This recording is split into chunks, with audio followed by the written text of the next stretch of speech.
Dans cette vidéo, nous allons parler de Google Anti-Gravity et comment le maîtriser avec 7 cas d'utilisation.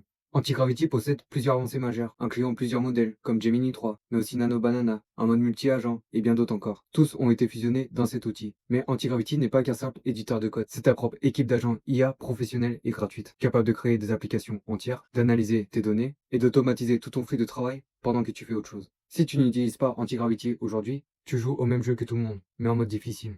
J'utilise Anti-Gravity quotidiennement.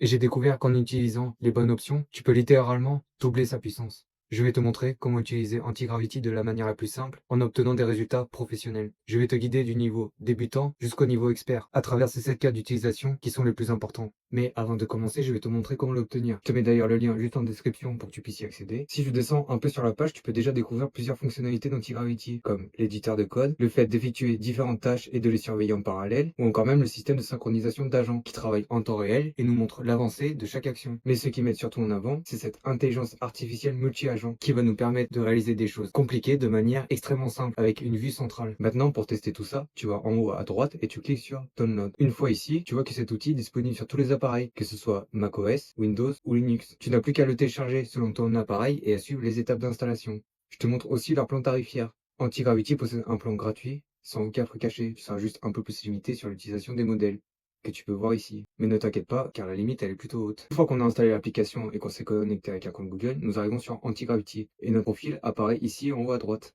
On se retrouve alors sur une interface très familière, très similaire à n'importe quel IDE, comme Visual Studio Code, Cursor ou encore Cloud Code. Maintenant, passons au premier cas d'utilisation, qui est de créer une application avec une seule invite. Dans Anti-Gravity, il existe une option appelée Open Agent Manager. Quand je clique dessus, j'obtiens une interface très similaire à ChatGPT ou Gemini, un chat classique. La différence, c'est qu'Anti-Gravity met à notre disposition plusieurs modèles que je peux choisir et changer à tout moment. Par exemple, Gemini 3, mais aussi Claude 4.5 ou encore modèle GPT. Et surtout, sur le même projet, dans la même conversation, je peux enchaîner différentes tâches avec différents modèles, en prenant à chaque fois celui qui est le plus adapté à ce que je veux faire. Dans le cas où nous voulons créer une application avec une seule invite, je te recommande d'utiliser Gemini 3 Flash. Pourquoi ce modèle est par nous? Tout simplement parce qu'il est ultra rapide et excellent pour générer du code propre. Ici, ce sont nos espaces de travail. Nous sommes sur Playground. C'est un espace de travail pour créer rapidement des prototypes ou tester de nouvelles choses. Et dans le troisième cas d'utilisation de cette vidéo, je te montrerai comment travailler avec un dossier existant. À côté de ça, on a le mode conversation, qui est sur rapide par défaut. Mais Anti-Gravity va encore plus loin avec un mode planification. Et c'est exactement celui qu'on va utiliser. Ce mode est le meilleur quand tu pars de zéro pour tes applications, sites web ou autres. Parce que au lieu que Anti-Gravity te crée déjà une première version, il va te créer et analyser tout un plan de mise en œuvre, puis planifier entièrement le projet et travailler dessus étape par étape. Et cela, ça permet d'obtenir un meilleur résultat. Alors maintenant, je lui donne ce prompt tout simple où je lui demande de me créer une application de suivi de budget personnel.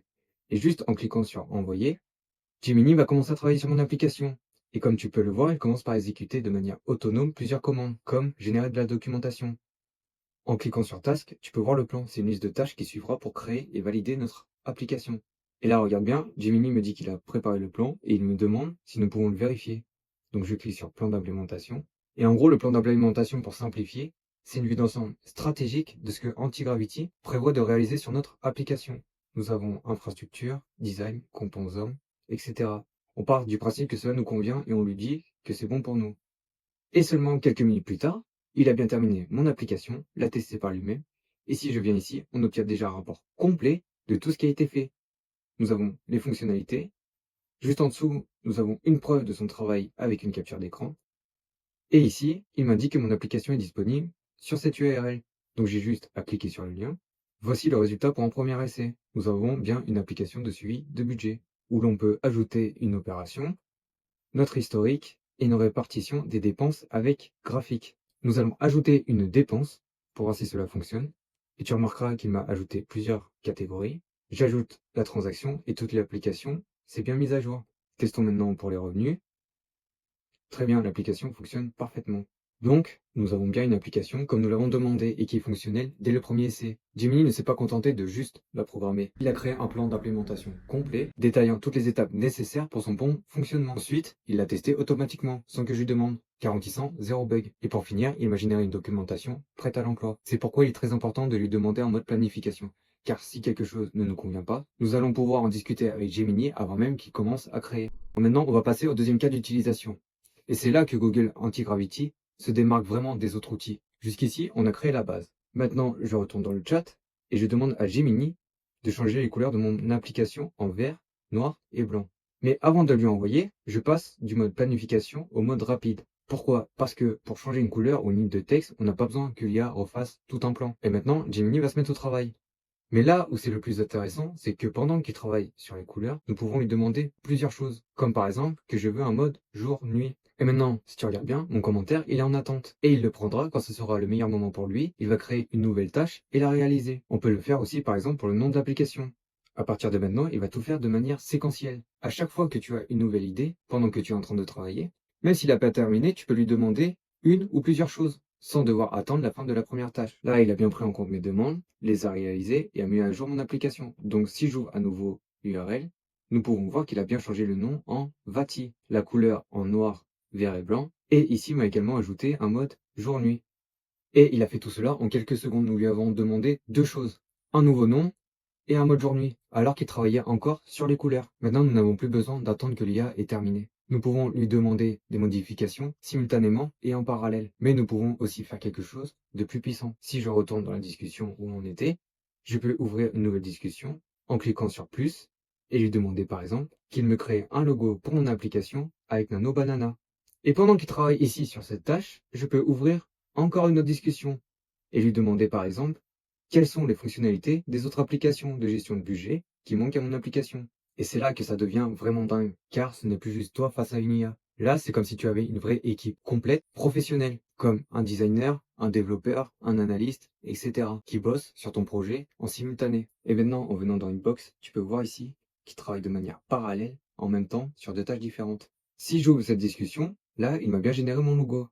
Et si je viens sur la discussion, nous pouvons voir qu'il m'a trouvé les meilleures fonctionnalités des autres applications. Et bien évidemment, nous allons lui dire de mettre une de ces fonctionnalités dans notre application. Et quelques minutes plus tard, si j'ouvre à nouveau mon application, nous avons une application qui n'a plus rien à voir avec la première version. On a maintenant un logo. Il a changé les couleurs par rapport aux couleurs du logo. Et ça, sans que je lui demande. Mais ce n'est pas tout, car dans le même temps, il nous a bien ajouté ces deux données visuelles. Et ici, ce bouton. Si j'ajoute une transaction et que je clique sur charge fixe, tu vois que tout est déjà fonctionnel et bien mis à jour. Et là, en moins de 10 minutes, j'ai transformé deux idées simples en une application complète. Là, on ne parle plus de juste parler à une IA. Là, on parle de gérer ta propre équipe complète et professionnelle d'agents IA. Nous passons maintenant au troisième cas d'utilisation. Et c'est ici que tu vas voir que Antigravity, c'est bien plus qu'un chatbot. Car contrairement à une IA classique qui est bloquée dans son onglet, Antigravity peut accéder au dossier de ton ordinateur. Nous allons pouvoir lui donner différentes règles et instructions pour automatiser des tâches à l'intérieur de celui-ci. Et tout ça en lui donnant un seul mot. Pour te montrer cela, j'ai créé une nouvelle conversation. Nous allons utiliser la fonction ici Workspace, puis sur Open New Workspace. Et je sélectionne le dossier sur lequel je veux travailler. Pour l'exemple, j'ai créé un dossier multifichier. Je le sélectionne. Et maintenant, tu peux voir ici qu'il m'a créé un nouvel espace de travail. Là, à partir de maintenant, l'IA voit mes fichiers. Elle ne se contente plus de juste me donner du copier-coller et à mettre dans mes fichiers. Elle peut lire mes fichiers actuels à l'intérieur de ce dossier, les modifier, créer de nouvelles documentations, supprimer des fichiers ou même organiser mes dossiers à ma place. C'est comme si je donnais les clés de mon bureau à mon assistant personnel. Mais on va aller encore plus loin. On va cliquer ici sur Open Editor et on va accéder à une interface qui ressemble énormément à Visual Studio Code. Ici à gauche, tu as tous les fichiers qui sont dans le dossier que tu as sélectionné juste avant. Et ici à droite, tu as ton agent. Nous allons pouvoir lui faire les mêmes demandes, mais avec une vue plus avancée. En cliquant sur les trois petits points ici et sur Customisation, on accède aux onglets de configuration.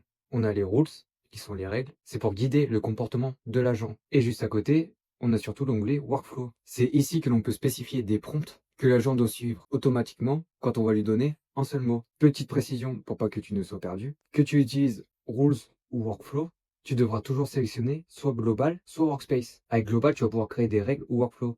Et à chaque fois que tu ouvriras un nouveau dossier, ça sera déjà activé. Et avec Workspace, du coup, c'est uniquement dans le dossier actuel que tu travailles. Donc, je clique sur Workspace et je vais créer un workflow que j'appelle rangement. Et juste ici, je lui donne une invite. Ce sera ce qu'il doit faire à chaque fois que j'utiliserai le mot rangement. Là, pour l'exemple, il doit simplement ranger mon dossier. Je ferme ici, je clique sur Save. Et maintenant, si je reviens dans le chat et que je tape slash, tu peux voir le mode rangement apparaître. Je le sélectionne, mais avant d'envoyer, je te montre ici mon dossier qui est en désordre, avec plusieurs types de fichiers. Ici, j'accepte. Et regarde bien. Maintenant, Gemini commence à analyser mon dossier de manière autonome. Il l'organise complètement. Là, il crée les dossiers par format, images, documents, vidéos. Et là qu'il a terminé, maintenant regardons mon dossier. Comme tu peux le voir, chaque fichier est bien à sa place, rangé dans un dossier. Là, en résumé, avec le workspace et les workflows, Antigravity ne se contente plus de parler, il agit physiquement sur ton ordinateur. Et le plus fou, c'est que ça ne s'arrête pas juste au rangement. Tu peux tout automatiser, de la génération de documents, de la création de fichiers, en passant par le nettoyage de tes dossiers, ou même l'analyse complète de sécurité de tes fichiers. Et tout cela en rentrant seulement un mot-clé pour chaque automatisation. Maintenant que nous avons vu pour le cas personnel où Antigravity peut naviguer dans notre ordinateur, nous allons voir avec le cas professionnel où Antigravity va pouvoir accéder à notre navigateur en passant au quatrième cas d'utilisation qui est pour moi le plus impressionnant. Antigravity ne se limite pas juste à ce qu'il y a sur ton disque dur. Il peut littéralement naviguer sur le web à ta place. Et c'est ce que nous allons voir en lui donnant des directives bien précises. On retourne sur customisation, mais cette fois dans l'onglet Rules. Je clique sur Space et je crée une règle que j'appelle Marketing Automatisation.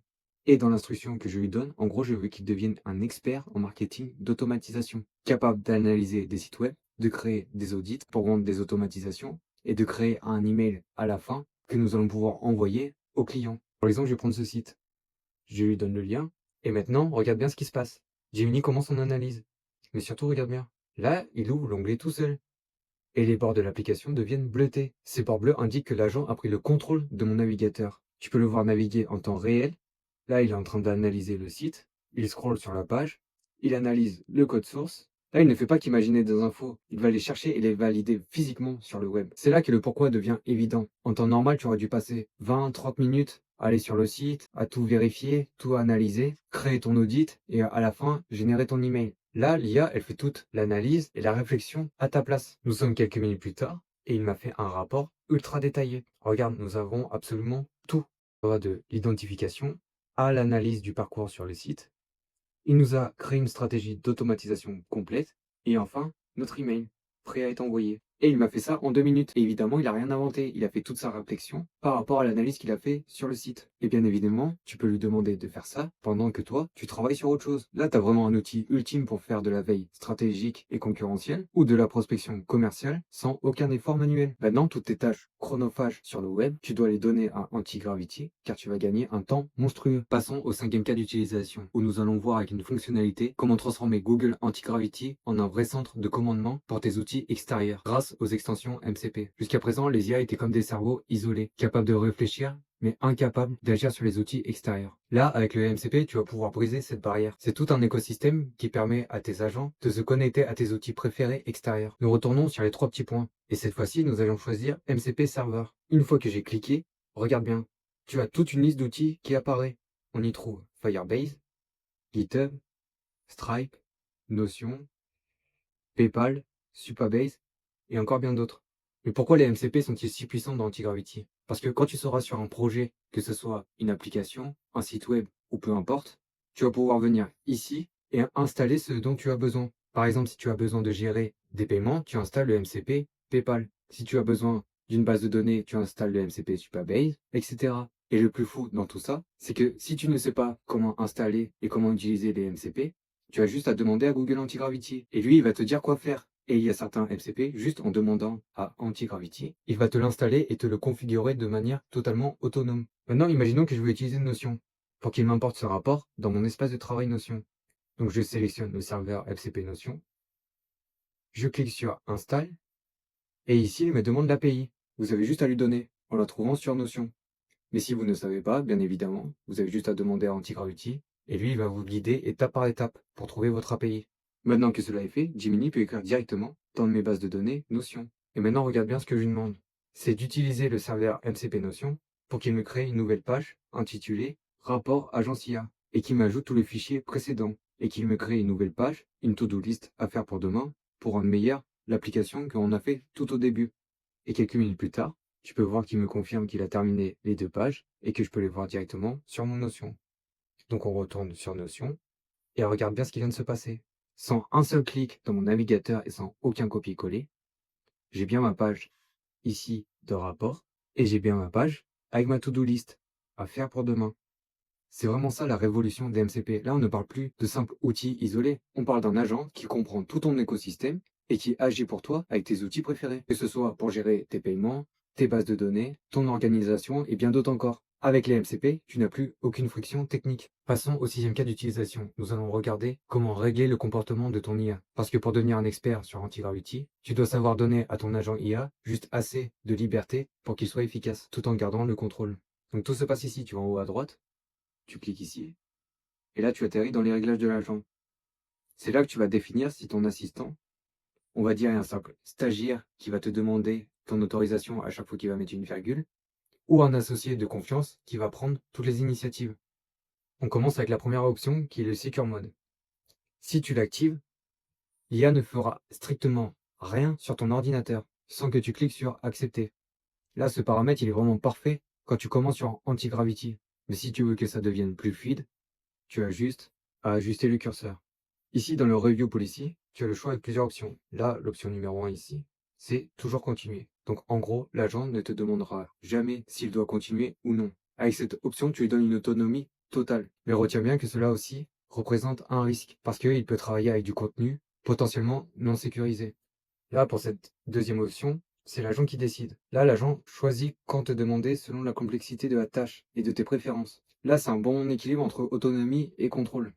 Et pour la troisième option, il demandera toujours avant toute modification d'un fichier.